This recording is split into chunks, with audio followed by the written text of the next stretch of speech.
Okay, voice ঠিকে আছে ন ঠিক আছে বাৰু ওকে সো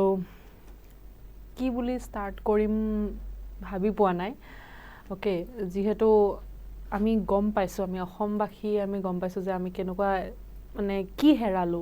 হয়তো হিটো আমি শব্দত প্ৰয়োগ কৰিব নোৱাৰিম বা ক'ব নোৱাৰিম কিন্তু যি কি নহওক কোৱাই আছে নহয় এটা কথা আছে যে the show must go on right so আমি আগবাঢ়ি যাব লাগিব কিন্তু আগবাঢ়ি গলো বুলি আমি পাহৰি নাযাও ৰাইট কিন্তু আমি আমাৰ যেটো মকলো the show must go on তো লাইফটো আগুৱাই লৈ গৈ থাকিব লাগিব যেহেতু আমি সাৰ্ভাইভ কৰিছো সো আমি আগুৱাই গৈ থাকিব লাগিব সো মই আজি যেটো ষ্টাৰ্ট দিব গৈছো হেতু এটা টপিক আমি যেহেতু অলৰেডি এডিআৰই বা কম্পিটিটিভ এক্সামছৰ কাৰণে কৰি আছিলো যে ওকে ডিএইচএস তো এবোৰৰ কাৰণে আমি অলৰেডি কৰি আছিলো কিন্তু মাজতে আমাৰ এটা বহুত ডাঙৰ হাৰ্ট ব্ৰেক হোৱা বুলি ক'ব পাৰিম যেটো সাগে কেতিয়াও আমি ওভাৰকাম কৰিব নোৱাৰিম ৰাইট আমি কেতিয়াও ওভাৰকাম কৰিব নোৱাৰিম হেতু এটা ভয়েড মানে হেতু এটা আমাৰ তাত ৰৈ যাব তো যিয়ে নহওক তো আমি আজি এতিয়া যেটো চ্যাপ্টাৰ মানে ইয়াতে দেখি আছে আপোনালোকে ভয়েস কৰিম ওকে আৰু এটো কি হয় গুটে কম্পিটিটিভ এক্সামছতে ইম্পৰ্টেন্ট হয় বহুত বেছি ইম্পৰ্টেন্ট এটো মানে এভৰি ক'ব পাৰিম যে এভৰি এক্সামত আমি ইয়াৰে পৰা কোৱেশ্চনছ আহা দেখো ঠিক আছে এভৰি এক্সামত আমি ইয়াৰে পৰা কোৱেশ্চনছ আহা দেখো তো সেই কাৰণে এটো ইংলিশৰ বেসিক বা ফান্ডামেন্টালৰ আন্ডাৰত আহে আৰু লগতে আমি সেই কাৰণে ভয়েসটো কৰিব লাগিব সো দ্যাট আমাৰ এনেকুৱা নহওক যে আমি ইংলিশ অ্যাটেম্প কৰিব গৈ কিনে আমি ভয়েসটোৰ কোৱেশ্চনছবোৰ অ্যাটেম্প কৰিব নোৱাৰো আৰু আমি কম্পিটিশনৰ পৰা বাহিৰত হৈ যাম হেনুকা হ'ব নালাগে ঠিক আছে সো এই কাৰণে আমি ভয়েসটো ষ্টাৰ্ট দিম ওকে সো আচ্ছা তো ষ্টাৰ্ট দিয়াৰ আগতে যেটো আমাৰ আপোনালোকৰ কাৰণে এটা উপহাৰ আনা হৈছে পূজাৰ উপহাৰ বুলিয়ে ক'ব পাৰো আমি ওকে যেটো মানে অফ দিয়া আছে 50% অফ দেখিছে আপোনালোকে ইয়াতে 50% অফ দিয়া আছে আমাৰ যিকোনো ইয়াতে যিকিটা মানে কোৰ্স দিয়া আছে ওকে যিকিটা কোৰ্স দিয়া আছে যিমানবোৰ কোৰ্স আমাৰ এপত আছে আপোনালোকে দেখিব সো হি তাতে কি হৈছে 50% অফ দিয়া হৈছে 50% 10% 20% নহয় 50% অফ দিয়া আছে মানে যেনিবা যদি কোনোবাটো কোৰ্স 6000 আছে আপোনালোকে ডাইৰেক্ট হেতু কিমানত পাব 3000 ত পাব যদি 2000 ৰ কোৰ্স হয় তেতিয়া হলে আপোনালোকে ডাইৰেক্ট হেতু 1000 ত পাব ঠিক আছে সো এনেকুৱা সুবিধা সব সময়তে সকলো সময়তে পোৱা নাযায় সো হেতু উপলব্ধ কৰক আপোনালোকে আৰু যেহেতু আমাৰ কোৱালিটিৰ লগত আমি কেতিয়াও কম্প্ৰমাইজ নকৰো সো এনেকুৱা সুবিধা আৰু হয়তো আপোনালোকে আগৰলৈ নেপাব পাৰে এটো পূজা অফাৰ হিচাপত আমাৰ পিনৰ পৰা আপোনালোকৰ কাৰণে উপহাৰ এটি ঠিক আছে কাৰণ যেহেতু আমি দেখিবলৈ পাইছো বা আমি পাই বহুত খুশি হৈছো যে আপোনালোকে বহুত মৰম দিছে আমাক বহুত চেনে দিছে তো হেতু কাৰণে আমি এটো এটা আমাৰ পিনৰ পৰা সৰু এটা উপহাৰ আপোনালোকৰ বাবে সো যেহেতু প্ৰাইস ড্ৰপ হৈছে সো যিকোনো ইয়াৰে কোৰ্সতে আপোনালোকে কি পাব 50% অফ পাব আৰু আপোনালোকে এটোৰ কাৰণে যোগাযোগ কৰিব পাৰে ইয়াতে তলত দিয়া নাম্বাৰটো ওকে তলত দিয়া নাম্বাৰটোৰ লগত যোগাযোগ কৰিব পাৰে আৰু লগতে ইয়াতে যেটো ইম্পৰ্টেন্ট কথা হল যে ইয়াতে অকল ফাৰ্স্ট 50টা সিট হে মানে আমি ফাৰ্স্ট 50টা স্টুডেন্ট হকে এটো অফাৰ দিয়া হ'ব ঠিক আছে সো মানে নহলে আকৌ এনেকুৱা হ'ব না গুটেইবোৰক তো দিয়াটো সক্ষম নহব সো অকল আমি ফাৰ্স্ট যেটো 50টা ওকে ফাৰ্স্ট 50টা আমি এটো অফাৰ দিম ফাৰ্স্ট 50 জন স্টুডেন্টক সো ইতিমধ্যে ৰবা মই খুদি দিছো আমাৰ টেকনিক্যাল টিমক সো আচ্ছা কিমানখিনি ইটালৈ হল বাৰু fill up কিমানখিনি সিট হল অলৰেডি 39 আচ্ছা 39 টা অলৰেডি fill up হল ন চেক কৰিছা ন আচ্ছা ঠিক আছে অলৰেডি 39 আপোনালোকে শুনিবলৈ পাইছে 39 টা অলৰেডি সিটস fill up হল সো হাৰি আপ ইয়াতকে বেছি আমাৰ কি কম হাৰি আপ কাৰণ অলৰেডি আৰু 39 টা সিটস fill up হল মানে ইখিনিও বহুত ফাস্ট ফিলিং হৈ আছে কাৰণ লাষ্ট ক্লাস মিন্স যোৱাকালি ওকে যোৱাকালি টু জেপি সাৰে মেনশন কৰিছিল আৰু আজি 25th okay 25th of September so 25th of September already 39 টা seats fill up হৈ গল বিৰাট ফাস্ট ফিলিং হৈ আছে seats বুৰ so already আৰু বাকি just 11 টা seats আছে ইটো সাগে আৰু ইয়াৰে পিছত 1 ঘণ্টাৰ পিছত হয়তো সাগে fill up হৈ যাব পাৰে so যি কি নহক এটো কাৰণে যোগাযোগ কৰিব এটো নম্বৰত আৰু ইমান ধুনিয়া এটা উপহাৰ দিছো যদি আপোনালোকে লাভ কৰক ঠিক আছে so ইয়াৰ পৰা আমি এটা ষ্টাৰ্ট দিও আমাৰ আকৌ back to the class ঠিক আছে back to the class okay so voice okay voice বুলিলে আমি কি বুঝো ভয়েস চোৱা মই আগতো কৈছোঁ যে মই ইয়াতে কি ফ'কাছ কৰোঁ বেছিকৈ মই যেতিয়া ইংলিছ ক্লাছবোৰ আনো তো মই বেছিকৈ ফ'কাছ কৰোঁ বেছিক কনচেপ্টত ওকে বেছিকৈ ফ'কাছ কৰোঁ মই বেছিক কনচেপ্টত কাৰণ মই চেম উদাহৰণ আগতো কৈছোঁ এতিয়াও ক'ম যে আমি যেতিয়া এখন খেলা খেলিবলৈ যাওঁ আমি খেলাখনৰ বিষয়ে জানাটো বহুত দৰকাৰী ৰাইট আমি কি খেলিব গৈ আছোঁ তাৰে ৰুলছ এণ্ড ৰেগুলেশ্যনছ কেনেকুৱা কি লাগে খেলিবলৈ হ'লে ওকে আমি গোটেইখিনি জানিব লাগিব তেতিয়া গৈ আমি গম পাম যে বাউণ্ডাৰীত আচ্ছা এনেকৈ যদি আমি মাৰিও মানে ক্ৰিকেটে ছাপ'জ ল'লোঁ আমি উদাহৰণস্বৰূপে যে আমি যদি বাউণ্ডাৰীত অলৰেডি গৈছে তাৰমানে কি এইটো 4 হ'ব যদি ওপৰেদি মাৰিব লাগে তেতিয়া মানে যদি ওপৰেদি যায় ইট মিনছ সেইটো 6 চ' আমি যেতিয়া খেলখনৰ নিয়ম নীতিবোৰ জানিম ৰাইট আমি নিয়ম নীতিবোৰ যেতিয়া জানো আমি তেতিয়া তাতে বেছিকৈ স্ক'ৰ কৰিব পাৰোঁ ঠিক তেনেদৰে যদি আমি কনচেপ্টবোৰ ক্লিয়াৰ থাকে তেতিয়াহ'লে আমাৰ এক্সামত গৈ আমাৰ কনফিউজন বোলা বস্তুটো নাহে লগতে আমাৰ কি হয় কোনটো শুদ্ধ হ'ব একদম কাৰেক্ট এনচাৰ আহি যায় আৰু আমাৰ যেতিয়া কনচেপ্ট ক্লিয়াৰ থাকে আমি কাৰেক্ট এনচাৰ পাওঁ লগতে আমাৰ টাইম মেনেজমেণ্ট হয় আমি তাতে বহি ভাবি থাকিব নালাগে কোনটো হ'ব কোনটো নহ'ব ভাবি থাকিব নালাগে আমি কুৱেশ্যনটো চোৱাৰ লগে লগে আমি আনচাৰটো এটা গ্লান্স পাই যাওঁ ঠিক আছে চ' এই যিটো ভইচ সেইকাৰণে মই কি কৰোঁ বেছিকেলি মই কনচেপ্ট ভিডিঅ'জবোৰ আনিবলৈ ট্ৰাই কৰি আছোঁ যিটো মানে আমাৰ এনেকুৱা হয় যে যিটো আমি স্কুলৰ টাইমত শিকোঁ যেনেকৈ আমি ক্লাছৰুম এটাত বহি পিনে ঠিক সেনেদৰে মই একদম সহজভাৱে চিম্পল ৱেত শিকাবলৈ ইয়াতে আপোনালোকৰ আগত প্ৰেজেণ্ট কৰিছোঁ ঠিক আছে চ' ষ্টাৰ্ট দিওঁ আমি চ' ভইচ মানে হ'ল voice শ্ব'জ when the subject of a sentence does the action does the action or receive the action তো ভইচ চেঞ্জ হয় যেতিয়া বা ভইচ মানে কি হয় যে এটা যেতিয়া ষ্টেটমেণ্ট দিয়া আছে কোনোবা এজনে কিবা ষ্টেটমেণ্ট দিলে ওকে এজন ব্যক্তিয়ে ষ্টেটমেণ্ট দিলে সেই ব্যক্তিজনে কথাটো কোৱাটো বা কিবা এটা আমি যদি ষ্টেটমেণ্ট চেণ্টেন্স এটা লওঁ সেই চেণ্টেন্সটোত কি ধৰণে ছাবজেক্টটো বহুৱা আছে তাতে সেইটোৰ ওপৰত ভিত্তি কৰি আমি কি কৰোঁ সেইটোৰ ওপৰত ভিত্তি কৰি আমি চেণ্টেন্সটো কিহত আছে কোনটো ভইচত আছে আমি সেইটো ওলাব পাৰোঁ ঠিক আছে চ' যেনেকৈ আছে ইয়াতে যে একশ্যনটো অৰ দ্য ৰিচিভ মানে ছাবজেক্টটোৱে কি কৰিছে ছাবজেক্ট মানে ইয়াতে বুজি পাইছা ন আগতো মই কৰিছোঁ তথাপি অকণমান আইডিয়া দি দিওঁ আৰু এটা চেণ্টেন্সৰ কি হয় আমি বেছিকেলি দুটা ভাগত ভাগ কৰোঁ বুলি ক'ব পাৰোঁ এটা হ'ল ছাবজেক্ট এটা হ'ল প্ৰেডিকেট এতিয়া ছাবজেক্ট যদি মই চিম্পলকৈ বুজাব যাওঁ ছাবজেক্টটো বহুত ডেফিনেশ্যন পাবা কিন্তু সেই ডেফিনেশ্যনবোৰ পঢ়িলে মনত নাথাকে যদি আমি চিম্পল ৱেত বুজি নলওঁ অ'কে চ' ছাবজেক্ট বুলি মই যদি বুজাওঁ সেইটো হ'ব যে এটা চেণ্টেন্সত মানে কোন হিৰ' কোন অ'কে যেনেকৈ ফিল্ম এখন আমি চালোঁ ফিল্ম এখন চোৱাৰ লগে লগে আমি তাতে দেখিম ন কোনোবা হিৰ' আছে তো ঠিক আছে সেই হিৰ'জনক আমি কি হিচাপত ধৰোঁ ছাবজেক্ট বুলি ধৰোঁ আৰু হিৰ'জনে কি কৰি আছে ইয়াতে তাৰমানে ছাবজেক্টৰ কুৱেশ্যনটোত আহে বেছিকেলি হু অ'কে আৰু হিৰ'জনে কি কৰি আছে তাতে ফিল্মখনত হিৰ'জনে কি কৰি আছে সেইটো কি হ'ব হোৱাট ছাপ'জ অ'কে হোৱাট মানে কি কৰি আছে সেই কৰাখিনি কি বুলি ধৰোঁ আমি প্ৰেডিকেট হিচাপত ধৰোঁ অ'কে তাৰ ৰোলটো মানে তাৰ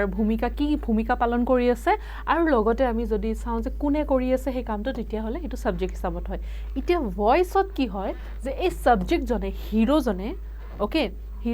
কৰি আছে নে কামটো নে কিবা এটা বস্তু ৰিচিভ কৰি আছে সেইটোৰ ওপৰত আমি যেতিয়া আমি সেইটোৰ ওপৰত ভিত্তি কৰি পিনে আমি ভইচ চেঞ্জটো কোনটো ভইচত আছে আমি এইটো গম পাওঁ ভইচ চেঞ্জ নহয় একচুৱেলি কোনটো ভইচত আছে সেইটো গম পাওঁ অ'কে চ' যদি আমি ক'লোঁ নহয় চেণ্টেন্সটো চাই পিনে আমি একশ্যন কৰি আছে নে কিবা ৰিচিভ কৰি আছে ঠিক আছে so' it describes the relationship between the subject and the verb আৰু ইয়াতে বিশেষকৈ কিহৰ লগত আমি গম পাওঁ ৰিলেশ্যনশ্বিপটো ছাবজেক্ট আৰু ভাৰ্ব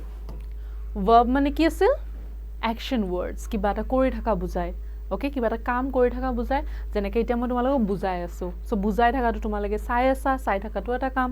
অ'কে যেনেকৈ মই ইয়াতে লিখি আছোঁ লিখি থকাটো এটা কাম মই কথা পাতি আছোঁ কথা পাতি থকাটো এটা কাম হ'ব অ'কে চ' সেই কাম ৰিলেটেড যিটো বুজায় সেইটো হ'ল ভাৰ্ব আৰু ইয়াতে যিটো মানে ছাবজেক্টে কি কাম কৰি আছে সেই কামটো ছাবজেক্টে যেতিয়া ডাইৰেক্ট কৰিছে সেইটো আমি এক্টিভ ভইচত ধৰোঁ যদি কামটো কাৰ দ্বাৰা কৰোৱা হৈছে বুলি কওঁ কামটোক আমি গুৰুত্ব দিলোঁ বেছিকৈ তেতিয়া আমি সেইটো কি বুলি কওঁ পেছিভ ভইচ অ'কে চ' মানে ইয়াতে এক্টিভ নামটোৰ পৰা আমি গম পাওঁ যে ছাবজেক্টজন এক্টিভ হৈ আছে অ'কে ছাবজেক্টজনে তাতে এক্টিভ হৈ আছে পেছিভ নামটোৰ পৰা গম পাম সাবজেক্টজন এক্টিভ হৈ থকা নাই ওকে সো ইয়াতে আমি ইখিনিৰ পৰা অকমান হলো আমি আইডিয়া পাইছো এক্টিভ ভয়েস কি প্যাসিভ ভয়েস কি ঠিক আছে সো নেক্সট যাও আমি এক্টিভ ভয়েস কি অকমান ডিটেইলছত চাও মই বহুত জলদিয়ে মই প্র্যাকটিস কোয়েশ্চনস লৈ আহিম কিন্তু মই তাৰ ভাইছো চোৱা মই যদি প্ৰ্যাকটিস কোয়েশ্চনস ডাইৰেক্ট কৰো ওকে মই যদি প্ৰ্যাকটিস কোয়েশ্চন ডাইৰেক্ট কৰা তোমালোকে যদি ভয়েস মানে কি নাজানা এক্টিভ ভয়েস মানে কি নাজানা প্যাসিভ ভয়েস মানে কি নাজানা তোমালোকে চেঞ্জ কেনেকৈ কৰিবা সো এটো এটা আমাৰ শিকাৰ মানে শিক্ষণৰ পদ্ধতি যে আমি সদায় সিম্পলৰ পৰা কমপ্লেক্সৰ লৈ যাও ৰাইট সো আমি সদায় কনসেপ্টৰ পৰা আমি কোয়েশ্চনস আনসাৰছ যাম বুকত জানো কোয়েশ্চন আনসাৰছ আগতে পোৱা নে তাৰ পিছত লেসন টু পোৱা নহয় লেসন টু আগতে পাও আমি বুজি লওঁ তাৰ পিছত আমি কি কৰো আমি ইভালুৱেট কৰো বুলি কওঁ ৰাইট ঠিক আছে সো এটা নেক্সট আমি সো এক্টিভ ভয়েস কি in active voice the subject okay the subject is the doer মানে কৰি আছে action to okay কামটো কৰি আছে okay subject to active আছে active voice মানে active আছে subject to কামটো কৰি আছে okay the subject performs the action or acts upon the verb আৰু verb টোৰ ওপৰত মানে কি subject জনে কাম কৰিছে যেনেকে dad washed the car তো ড্যাড মানে পাপাই কি কৰিছে গাড়ীখন ধুইছিল okay wash the car so ইয়াতে পাপা এক্টিভ ৰোল প্লে কৰি আছে আমি দেখিছো কিন্তু the car washed by dad so তেতিয়া কি হৈ যাব মানে গাড়ীখন কাৰ দ্বাৰা ধোৱা গৈছিল দেউতাৰ দ্বাৰা কিন্তু দেউতাই গাড়ীখন ধুইছে হেতু আহি যায় এক্টিভত ঠিক আছে সো ইয়াতে আমি বেছি গুৰুত্ব আমি বেছিকে ফোকাস কোট কৰিছো সাবজেক্টৰ ওপৰত হিৰো কোন ইয়াতে ড্যাড এনেও our life to hero kun dad right a father is a hero and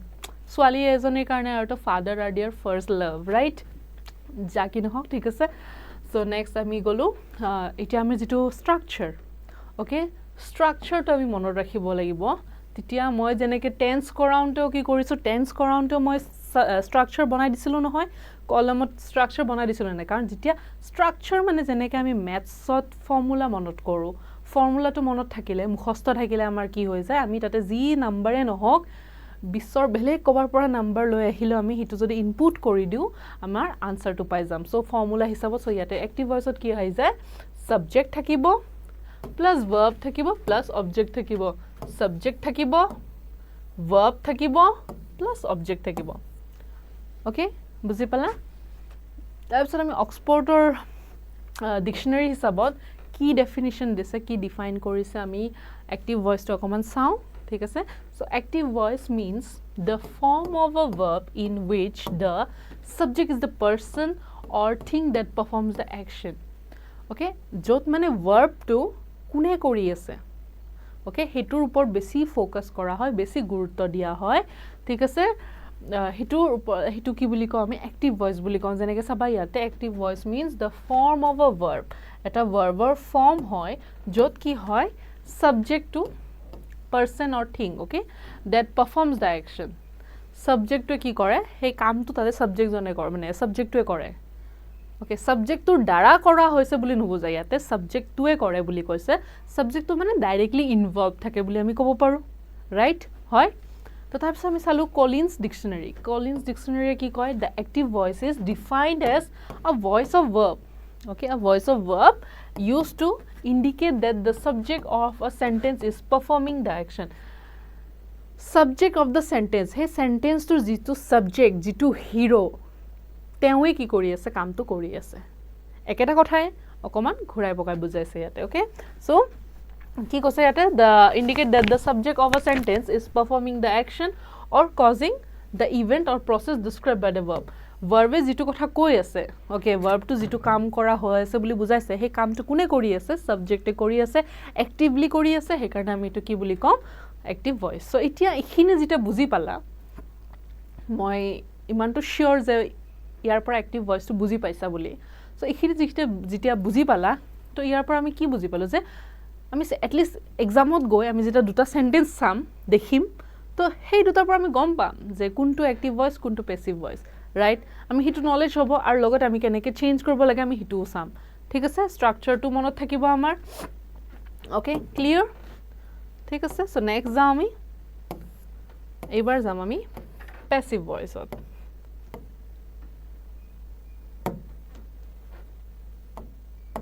okay এইবাৰ আমি যাম পেছিভ ভয়েসত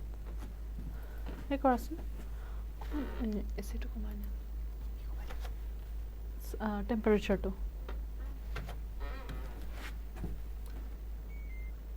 no okay আৰু ঠিক আছে so next আছে passive voice ঠিক আছে so in passive voice কি আছে the subject is acted upon by the verb ওপৰত মানে acted by the verb মানে subject to ইয়াতে কি হৈছে passive role play কৰি আছে verb to কি হৈছে subject to মানে মই যদি কম predicate to বেছিকে গুৰুত্ব দিয়া হৈছে okay the subject is acted upon by the verb to মানে subjector ওপৰত বেছিকে প্ৰভাৱ পেলাইছে হেয়াতে এনেকে বুজাব পাৰো আমি ঠিক আছে the subject is ইয়াতে কি হৈ যায় passive হৈ যায় আৰু not the doer of the action so passive হল মানে কি active role play নকৰে তাতে active হোৱা নাই so active নোহোৱা মানে হেতু কি হয় doer নহয় okay so passive voice কি হয় যে object plus verb plus subject আমি দেখিও পাইছো সোৱা আগৰখন আমি দেখিছো যে first আহে subject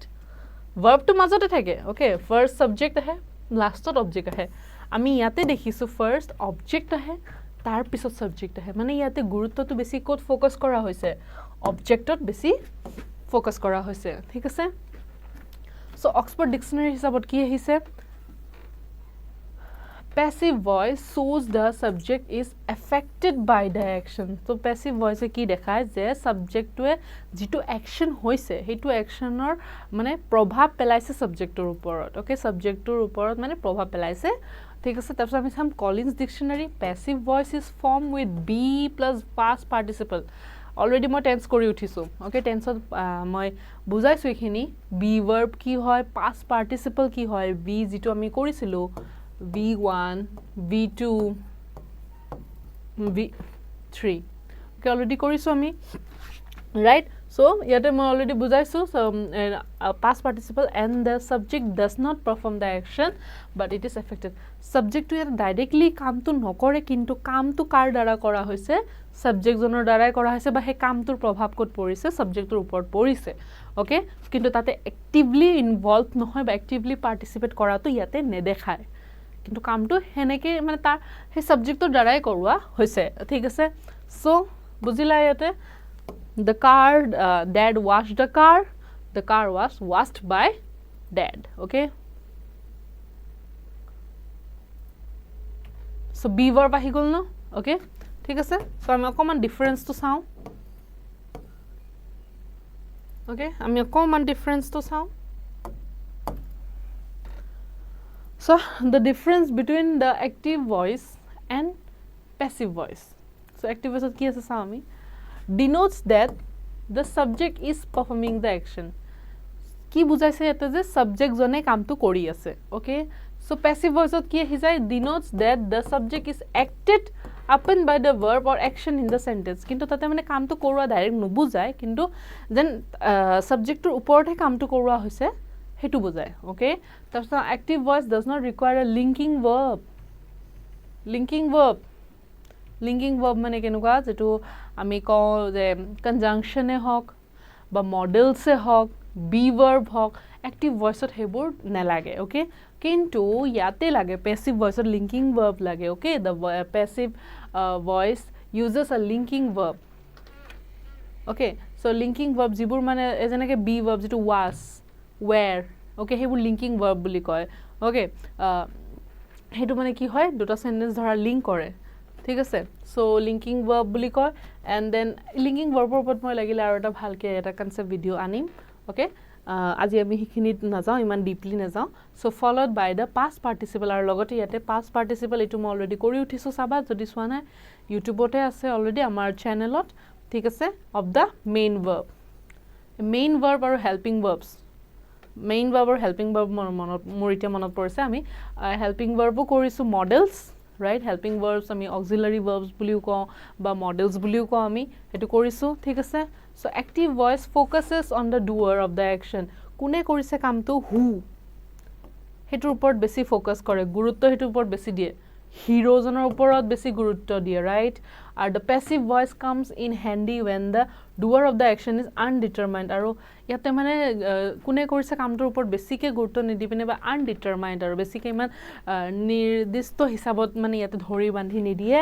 okay and has a direct clear and strong tone আৰু active voice কি হয় direct এটা কথা কই ডাইৰেক্টলি কৈ দিলো okay যেনেকৈ বলে dad washed the car so directly কৈ দিলো straight clear হিসাবত strong tone হিসাবত এটা একো আৰু মই মানে ঘুৰাই পকাই কোৱা নাই আমি যদি আমাৰ আমি কথিত ভাষাত যদি কওঁ যেনে ঘুৰাই পকাই কোৱাটো মানে কি হ'ব passive voice আৰু যদি ডাইৰেক্ট কৈ দিলো আৰু হেতু active voice হিসাবত ধৰিব পাৰো এনে বুজাইছো আৰু ওকে হেতু আৰু এক্সাম্পল এনেকুৱা নহয় বাৰু যদি মই তোমাক বুজাবৰ কাৰণে কৈছো উদাহৰণ স্বৰূপে কৈছো ঠিক আছে has an indirect weak and subtle tone মই যেটো কলো subtle মানে ডাইৰেক্ট নহয় টোনটো অকমান ঘুৰাই পকাই যেটো কয় আৰু যে দেউতাই গাড়ীখন ধুইছে গাড়ীখন দেউতাৰ দ্বাৰা ধোৱা হৈছিল ঠিক আছে এটো কাম দেউতাৰ দ্বাৰাই কৰোৱা হৈছিল সো এই যেটো কলো ঘুৰাই পকাই কলো ডাইৰেক্ট কলো দেউতাই কৰিছে এটো কাম ভাইটি কৰিছে এটো কাম ফন্টি কৰিছে এটো কাম কও বাৰু আমি ৰাইট সো হে বস্তুটো আমি নকওঁ তো মানে আমি কোন কি কৰো ঘুৰাই পকাই মানে সাবজেক্টটো নকৈ পিনে ফোকাস নকৰে আমি অবজেক্টটো আগত লৈ পিনে আহি কওঁ ঠিক আছে এক্সাম্পল যেনেকৈ ইয়াতে মই এটা এক্সাম্পল নহয় দুটা দিছো I decorated the hall মই হলটো সজাইছিলো ওকে সিম্পল একদম ডাইৰেক্ট টোনত direct I decorated the hall মই হলটো ডেকোৰেট কৰিছো অকল কম ঘুৰাই পকাই ক'ব লাগে the hall was decorated by me হলটো আগত আহি গল নে নাই হলটো আগত আহি গল নে নাই সো ইয়াতে কি আহি গল object verb decorated to verb plus subject to পিছত আহি গল ইয়াতে আমি চালু ফাৰ্স্ট আহি গল subject verb okay object ইয়াতে was আহি গল was to whole linking verb ইয়াতে was আহিছে নেকি নাই তো ইয়াতে linking verb না লাগে ওকে তাছ আমি সাম ইয়াতে বুজি পালা না ইয়াতে অবজেক্ট উপৰ আহি গল মানে উপৰত মানে ফাৰ্স্ট আহি গল তাৰ পিছত সাবজেক্ট টু লাষ্ট আহি গৈছে ইয়াতে সাবজেক্ট ফাৰ্স্ট আহিছে অবজেক্ট লাষ্ট আহিছে okay then Devi gives Santhi a gift দেৱীয়ে Santhi এটা গিফট দিছে simple direct tone Santhi was given a gift by Devi Santik এটা গিফট এটা উপহাৰ দিয়া হৈছিল কাৰ দ্বাৰা দেৱীৰ দ্বাৰা মানে এটা ডাইৰেক্ট কব পাৰিলে হয় দেৱীয়ে Santi গিফট এটা দিছে যেনেকৈ আমি অলৰেডি কলো যে স্কৰ্ডেমিয়ে কি কৰিছে স্কৰ্ডেমিৰ ষ্টুডেন্টস সকলৰ কাৰণে এটা কি দিছে গিফট দিছে এটা হেতু যদি মই ইনডাইৰেক্টলি আকৌ ঘুৰাই পকা ক'ব লাগে যে এটা গিফট দিয়া হৈছে কাৰ দ্বাৰা স্কৰ্ডেমিৰ দ্বাৰা পূজা অফাৰ দিয়া হৈছে 50% দিয়া হৈছে অফ 50% অফ ধেমালি নহয় 50% অফ ওকে 10-20% তো নহয় 30% তো নহয় 50% অফ দিয়া হৈছে গুটে গিটা কোর্সতে ওকে জি কোনো কোর্সতে আপোনালোকে জি লব বিচাৰে তাতে গুটে গিটাতে 50% অফ দিয়া আছে পূজা স্পেশাল বোনাস অফাৰ জি বুলি ভাবিলে আৰু ওকে আমাৰ যেহেতু আমাৰ মৰমৰ ছাত্ৰ ছাত্ৰী সকলৰ কাৰণে তেওঁলোকে ইমান মৰম দিছে আমাক যে আমি সেই কাৰণে এনেকুৱা পূজা এটা ইমান ডাঙৰ ফেষ্টিভেলত আমি মানে গিফট নিদিয়াকৈ থাকিব নোৱাৰিলো ৰাইট ঠিক আছে সো হেতুৱে হল So Santhi was given a gift by Devi মই যেটো কলো যে স্কৰ্ডেমিয়ে ষ্টুডেন্টছৰ কাৰণে গিফট দিছে গিফটস দিয়া হৈছে স্কৰ্ডেমি দ্বাৰা কাক ষ্টুডেন্টছক বুজি পালা সো হেতু আছিল ইনডাইৰেক্ট বুলে এক্টিভ আৰু প্যাসিভ ভয়েস ঠিক আছে যেটো মানে ডাইৰেক্টলি কোৱা যায় আৰু যেটো ইনডাইৰেক্টলি ঘুৰাই পকাই কৰা হেতু প্যাসিভ হয় আৰু যেটো আমি ডাইৰেক্টলি কওঁ হেতু আমাৰ এক্টিভ ভয়েসত আহি যায় ঠিক আছে সো আজি আমি খিনিতে শিকিলো যে ভয়েস কি হয় Active voice কি হয় passive voice কি হয় দুটাৰে মাজত পাৰ্থক্য কি কেনেকৈ চিনিম আমি এটা সেন্টেন্সক যেটো active voice তে আছে নে passive voice তে আছে ইয়াৰ পিছত আমি আকৌ স্পিচ লৈ হিম পাৰ্ট অফ স্পিচ আৰু বহুত বেছি কনসেপ্ট বোৰ লৈ হিম লগতে আমি মই নেক্সট ভিডিঅত বা তাৰে মই চেষ্টা কৰিম যে মই কেইটামান প্ৰেক্টিস কোৱেশ্চনছ কৰাম মই ফাৰ্ষ্টতে ভাবো যে ফাৰ্ষ্টতে কনসেপ্ট জানাটো দৰকাৰী তাৰপিছত আমাৰ কি হ'ব প্ৰেক্টিছ কুৱেশ্যনছ কৰিবলৈ আমাৰ সহজ হ'ব আৰু আমি জানিম এতিয়া যেতিয়া গম পালা এতিয়া নিজে আমি কি কৰিম এতিয়া চোৱা এই যিটো ফৰ্মেটটো আমি গম পালোঁ আমি যেতিয়া ষ্ট্ৰাকচাৰটো গম পাই যাওঁ আমি চেণ্টেন্সটো এনেই নিজে আমি ট্ৰান্সফৰ্ম কৰি দিব পাৰিম ৰাইট আমি নিজে ট্ৰান্সফৰ্ম কৰি দিব পাৰিম চ' এতিয়া যদি আমাক এটা এনেকৈ মই যেনেকৈ লগালগ স্কৰ্ডেমি বনাছ দিয়াটো অফাৰ দিয়াটো ক'লোৱে মই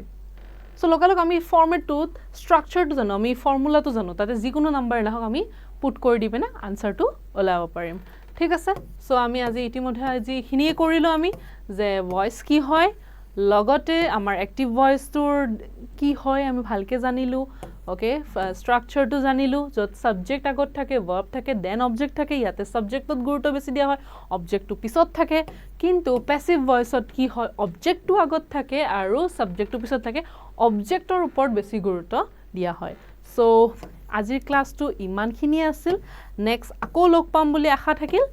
আৰু এতিয়া অলৰেডি মই কৈ উঠিছোঁ আগতো যে 39টা ছিটছ ফিল আপ হৈ গ'ল আমাৰ অকল ফাৰ্ষ্ট 50টা ষ্টুডেণ্টছক দিয়া হ'ব এই অফাৰটো ৰাইট ফাৰ্ষ্ট 50টা ষ্টুডেণ্টছক আমি সেই 50% অফ যিটো অফাৰ দিয়া আছে সেইটো দিয়া হ'ব চ' ইতিমধ্যে 39টা হ'লে ফিল আপ চ' হাৰি জল্দি গৈ পিনে ফিল আপ কৰা অফাৰবোৰ এইবোৰ লোৱা পঢ়া আৰু এক্সামবোৰ ক্লিয়াৰ কৰা ঠিক আছে thank you and bye by